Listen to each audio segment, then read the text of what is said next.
President jangka FKJGP Garo Hills Zone upritam areng ula ong baka sorkar jylla kala thok ki paidbah haka jingpynbeit port haka baki armentry rangba kila soiru ya ke MOU. Upritam ula ong baka sorkar haka beningkong kala kam baka jingpynbeit port haka jylla kan day daw mauser jangka paket ne ka history jangki tei ki jaka. Ka kenhun jait benriu ka basyong shnong hakini ki kapot ka jingmon ki paidbah ka jingham jan ki office sorkar na kabenta ki kam ki jam ne ki administrative convenience but ka jinglong ki jaka ne geographical continuity baro asantli kini ki mauser ban rai shakano ka jylla ken ha ka sorkar Meghalaya kambut satya ka weiru ulayatho uprita mula ong banakalyang jong ka FKJGP kanya khunbet hadu banyo ika hoklong try ki jaka puta kabala her pateng na do menhendai ula ong ru bakaseng kanyai tray ban penshai shiki paidbah ya ka jingshakta na ka jingpynbeit port bat ru kanyai kershan ya ka kenhon ka blailam da muktiar bapawnam ka jylla uba urban sutnga ban letit jingkhang sha Supreme Court ban pendam ya kane ke MOU. We are here to protest against the MOU signed between the state of Meghalaya and Assam regarding the border disputes. So basically, why we are staging this sit-in demonstration? We staged this sit-in demonstration today is because last time when we checked that our government, they were telling us that we'll go ahead with the signing of the MOU only after keeping in mind the 5 mutually agreed principles. And those 5 mutually agreed principles included the historical facts, the ethnicity, the administrative convenience, and the geographical continuity, and also the willingness of the people.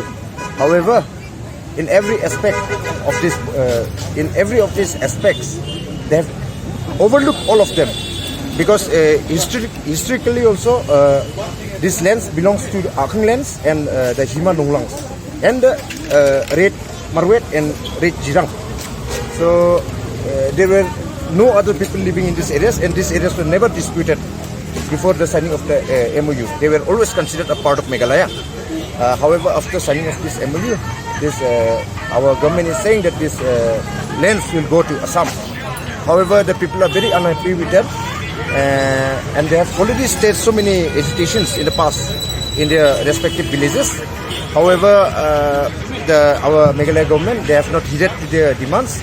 So that is why we discussed within ourselves, and we made a decision that we'll come to Shillong, we'll come and demonstrate in a sit-in demonstration. We'll agitate as a sit-in demonstration to convey our message to Mr. Conrad Sangma and his cabinet of ministers that see there has been total lack of this one.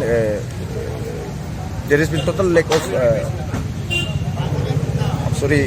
total lack of information. There is no information regarding this standing committee, whatever the report they have given also.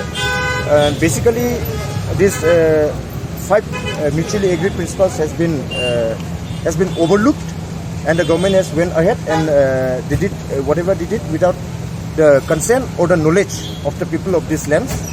So we have no option but to protest, and we are about to go legally also, but in the meantime we want to protest democratically also. That is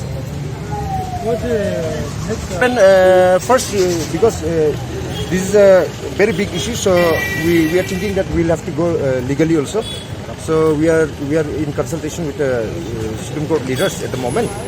So we are preparing the drafts how to go forward with the case. So after the draft and everything are ready, we'll inform you again. And there will be further agitations if the government does not heed to our demands. Then there will be further agitations, but that's just we have not discussed it yet. Are you going to match your case with Arvind Sukma, because he's already moved on similar line to the Supreme Court? Are you planning to match your case? No, not exactly match. Actually, Arvind Stinga, he is leading these people from these villages for the for these legal matters. So we on the other hand, we NGOs, we are taking up the democratic protest and everything. So we are taking part in that. But in the legal matter, Arvind Stuga is leading the matter. Thank you.